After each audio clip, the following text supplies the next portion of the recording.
Hello friends, welcome back to the new lecture session.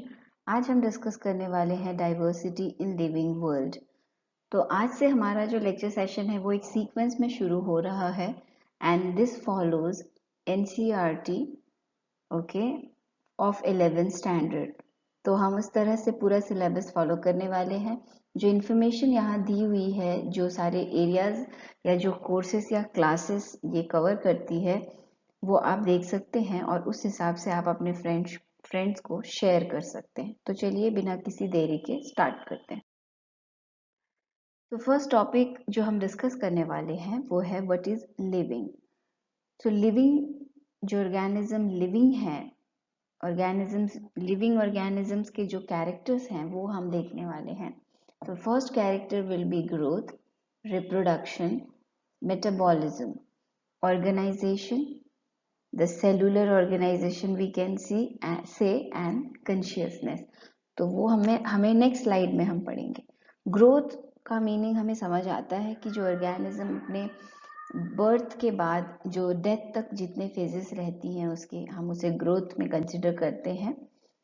Reproduction, सो अपने organisms जो अपने numbers को इंक्रीज कर सकते हैं उसे हम रिप्रोडक्शन कहते हैं। अपनी प्रोजेनी के नंबर्स को वो रिप्रोडक्शन की हेल्प से इंक्रीज करते हैं और sexual and asexual type of reproduction के बारे में हमें पता है।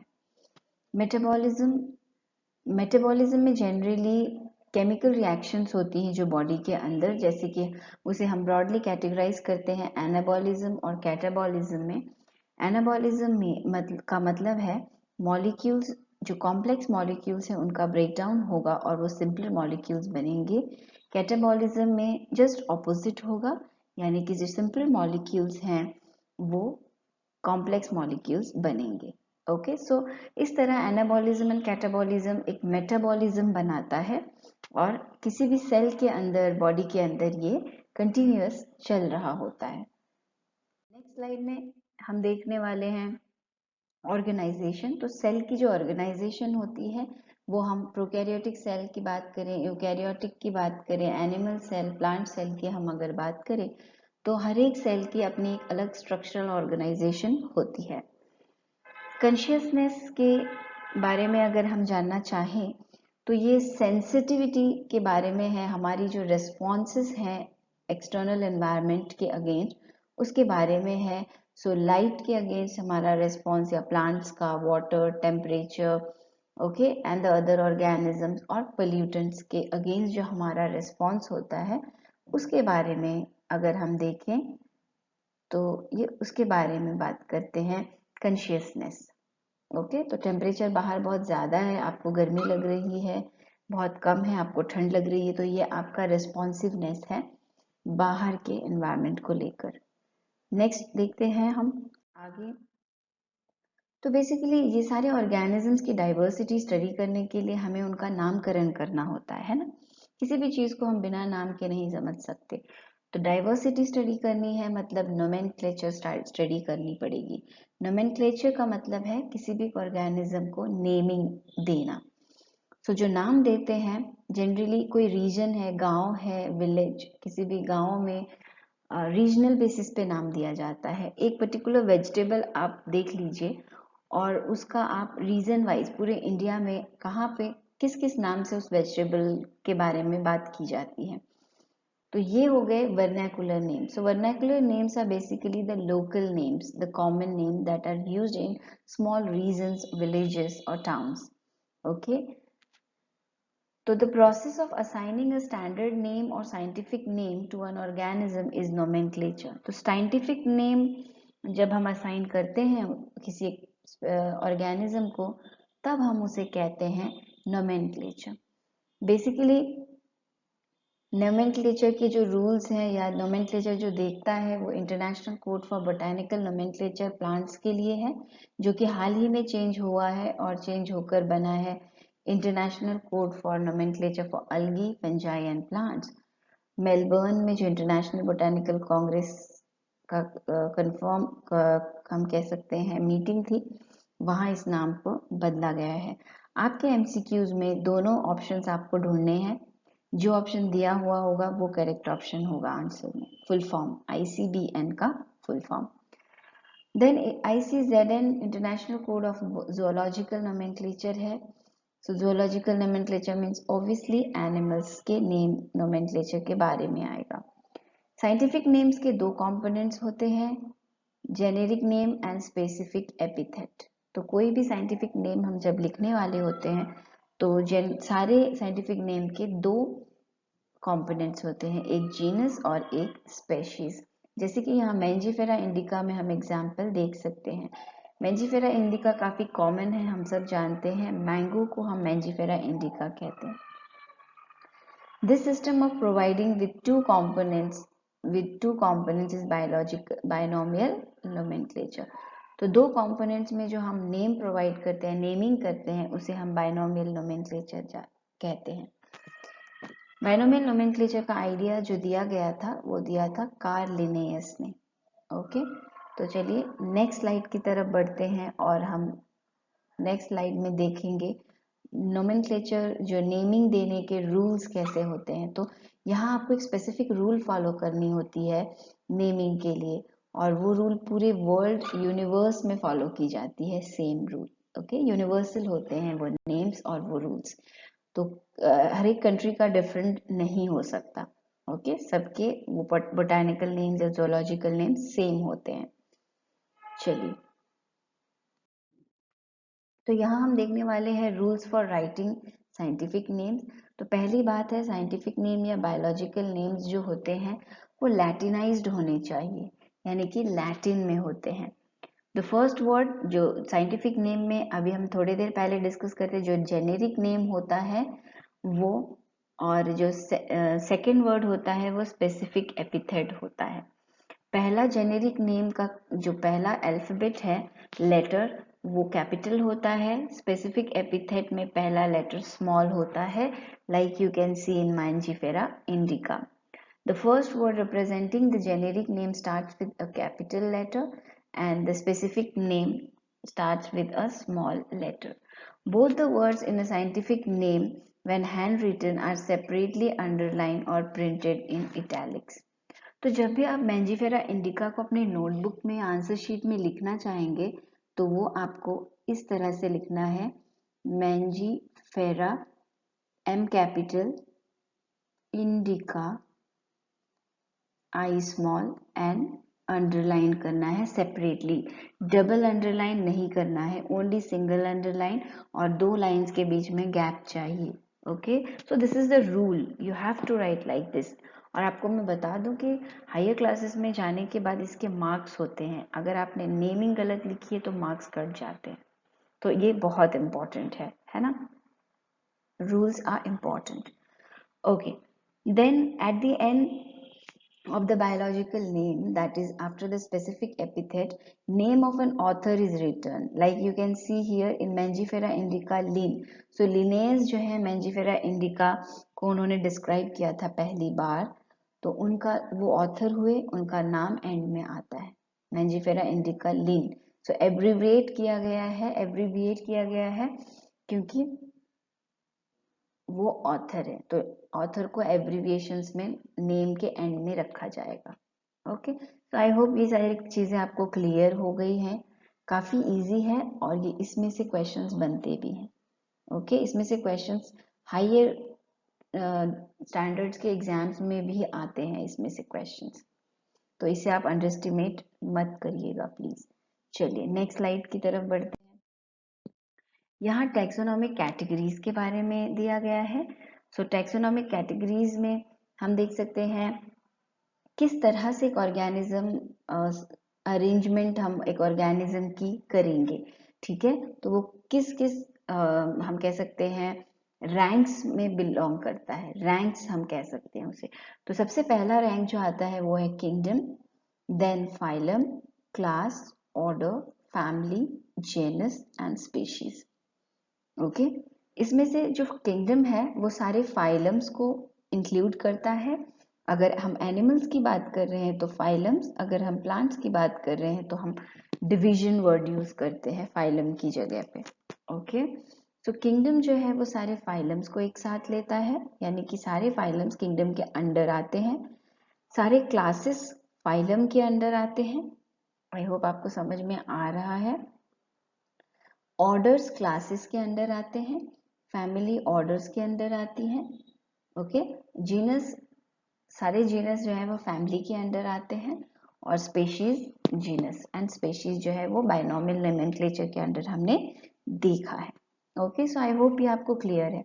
एग्जाम में इसके सीक्वेंस पूछे जाते हैं जनरली कि कौन किसके बाद क्या सीक्वेंस आता है, जैसे कि किंगडम, फाइलम और division, class, order, family, genus and species. तो ये मेंटेन करना बहुत जरूरी है, इस सीक्वेंस को हम बदल नहीं सकते। Okay, this is the perfect sequence and they will ask you with this sequence only. Let's move to the next.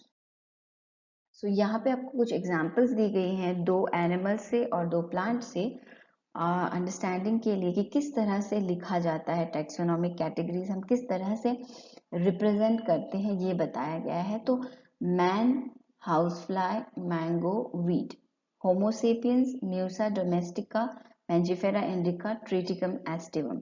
Then आप देख सकते हैं जीनस क्या है, फैमिली, उसकी order, class, phylum and division. तो इस तरह से लिखा जाता है। ओके, तो यहाँ फाइलम और डिवीजन बोला गया है। सो if this is phylum, chordata for animal, phylum Arthropoda for animal, division Angiosperm for plants and Angiospermes, division Angiospermi for plants.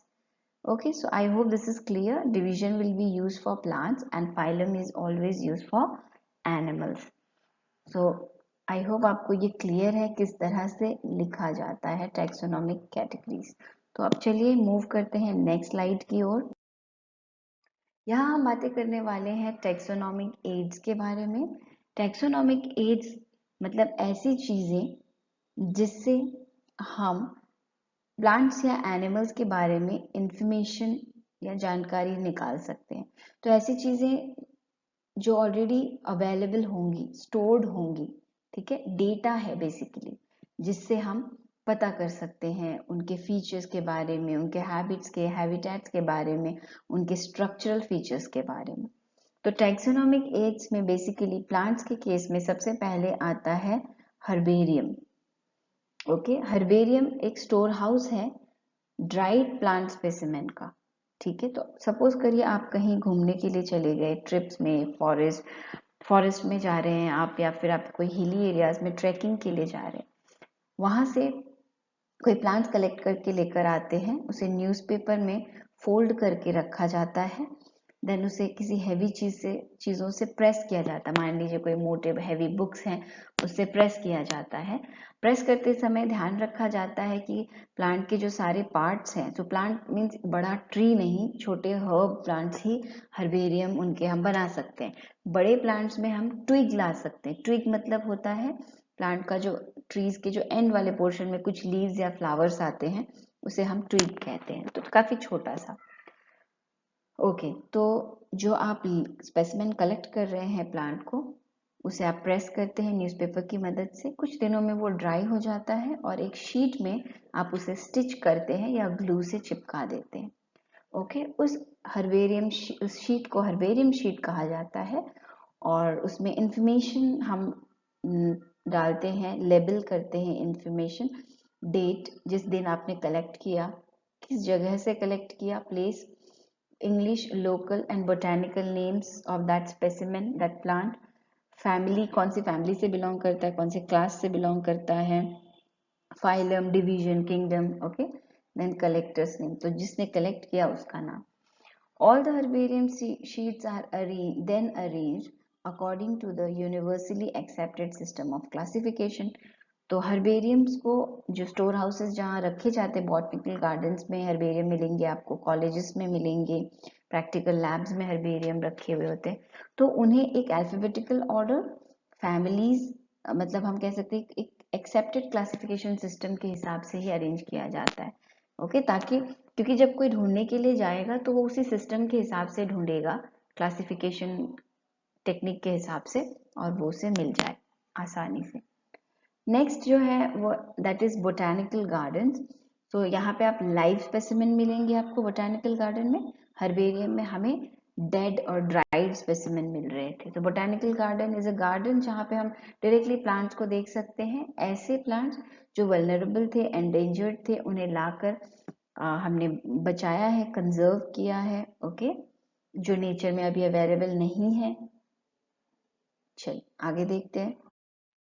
तो कुछ इमेजेस हैं आपको दिखाने के लिए, कुछ इंटरेस्टिंग सा बनाया है मैंने। रॉयल बॉटनिकल गार्डन इंग्लैंड में, this is the first picture of royal botanical garden, and this is the banyan, the great banyan tree of Kolkata. This one is the botanical garden of New York. Means a single photograph I have taken. बहुत सारे internet पे photos available हैं अगर आप देखना चाहें तो। So let's move to the next slide. Okay, one more taxonomical aid, that is museums. So museums में चीजें प्रिजर्व करके रखी जाती हैं, जार्स में, कंटेनर्स में। Formalin, that is the solution, chemical solution जो प्रिजर्व रखता है चीजों को। इंसेक्ट्स, बर्ड्स, इन सारी चीज़ों को भी जोलॉजिकल लैब्स में, जियोलॉजी लैब्स में प्रिजर्व करके रखा जा सकता है, okay. Then zoological parks, parks में हमेशा आपको लाइव स्पेसिमेंट्स मिलेंगे, ओके। म्यूजियम्स में आपको डेड स्पेसिमेंट्स मिलेंगे, ठीक है। तो पार्क्स में हमें उस पर्टिकुलर ऑर्गेनिज्म के फूड हैबिट्स एंड बिहेवियर का पता चलता है। तो ये सारी चीज़ों का आपके दिमाग में कंपार्टमेंटलाइजेशन होना चाहिए कि म्यूजियम में हमें क्या मिलते हैं। जोलॉजी काफ़ी इजी सी, आसान सी बात है कि हम अगर फर्स्ट सेकंड स्टैंडर्ड के बच्चों से भी पूछें तो वो भी बता सकते हैं। तो इन्हें आपको दिमाग में डिफ्रेंशिएट करना है कि कहाँ पे हमें लाइव स्पेसिमेन मिलेंगे, कहाँ पे हमें डेड स्पेसिमेन मिलेंगे, ओके।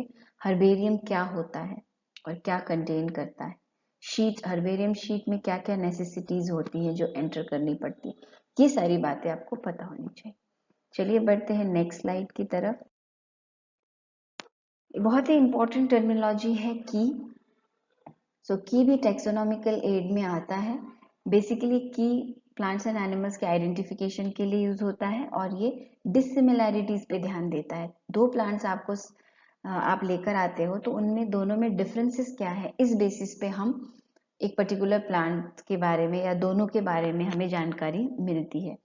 तो ऑलरेडी ऐसे स्टेटमेंट्स बनाए हुए हमें मिलते हैं उन पर्टिकुलर प्लांट्स के कैरेक्टर्स के बारे में, ठीक है। दो ऑपोजिट स्टेटमेंट्स अगर है तो उसे हम कपलेट कहते हैं। अब फॉर एग्जाम्पल कैसे, मैं आपको समझाने के लिए बोलती हूँ।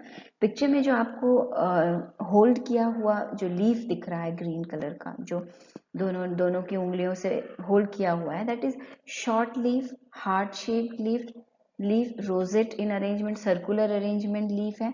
जो ग्रासेस आपको दिख रही हैं साइड में वो लॉन्ग लीफ कह सकते हैं हम उसे, ओके। तो that is not short, that is not round, that is not heart shape, long leaf. तो leaves are long, thin, leaves are heart shaped, short, circular in structure. तो ये दोनों जो स्टेटमेंट है ये पूरा का पूरा कॉन्ट्रास्टिंग है, इसे हम कपलेट कहते हैं, okay. Each statement in the key is called lead. तो जैसे मैंने कहा कि leaves are long, thin, this is a statement. Leaves are round, rosette like, circular in manner, heart shaped, this is a lead. एक single statement lead होती है, दो opposite statement, contrasting statements जो होती हैं वो कपलेट होती है, ओके। ये सब आप हायर क्लासेस में जाने के बाद प्रैक्टिकली करते हैं, ये सारी चीजों को फॉलो करते हैं, okay. Separate taxonomic keys are required for different groups. तो अलग फैमिली, अलग किंगडम है, अलग डिवीजन है, क्लास है, तो उसके लिए अलग हम कह सकते हैं टेक्सोनॉमिक कीज अवेलेबल होती है। चलिए नेक्स्ट स्लाइड में देखते हैं। ये कुछ और इम्पॉर्टेंट चीजें हैं जो आप हायर क्लासेस में जाने के बाद प्रैक्टिकली यूज करते हैं। Flora, manuals and monograph. तो आप यहाँ देख सकते हैं फ्लोरा ऑफ नॉर्थ ईस्ट। इसमें आपको नॉर्थ ईस्ट में जितने भी प्लांट्स या वेजिटेशन है उसकी इंफॉर्मेशन यहाँ पे आपको मिल जाती है। तो आप कभी नॉर्थ ईस्ट विजिट करते हैं तो वहाँ पे आपको एक पर्टिकुलर प्लांट्स को लेकर देख सकते हैं और इस बुक के से कंपेयर करके उसके नाम तक पहुँचने की कोशिश कर सकते हैं, यानी कि जीनस और स्पेशीज तक। Manual of botany, okay. So manuals की मदद से भी हम यही करते हैं। मोनोग्राफ्स की मदद से हम एक पर्टिकुलर टैक्सॉन की स्टडी करते हैं। टैक्सॉन मतलब एक पर्टिकुलर स्पेशीज या तो फिर जीनस या फैमिली या ऑर्डर, इस तरह से। सो आई होप ये सारी चीजें आपको क्लियर हो गई होंगी। अब इस लेक्चर सेशन के बेसिस पे मैं MCQs लेकर आने वाली हूँ, PYQs। तो हर एक लेक्चर सेशन के बाद उसके लिए एक 14-15 क्वेश्चंस हम डिस्कस करेंगे, मैं आपके साथ डिस्कस करूंगी, ताकि आपका एक लेसन जब कंप्लीट हो जाए तो उसके बाद क्वेश्चंस प्रैक्टिस भी कंप्लीट हो जाए, और इस तरह से आपकी अच्छी तरह से प्रिपरेशन हो जाएगी। सो हार्डली 30 मिनट्स का 2 लेक्चर मिलाकर होगा, ये हार्डली 20 मिनट्स का एक लेक्चर हो रहा है। तो 20 मिनट्स में आपका एक पूरा लेसन कवर हो जाता है। I think this is absolutely beneficial for all of you. So stay tuned. I'll see you in the next lecture. Bye bye.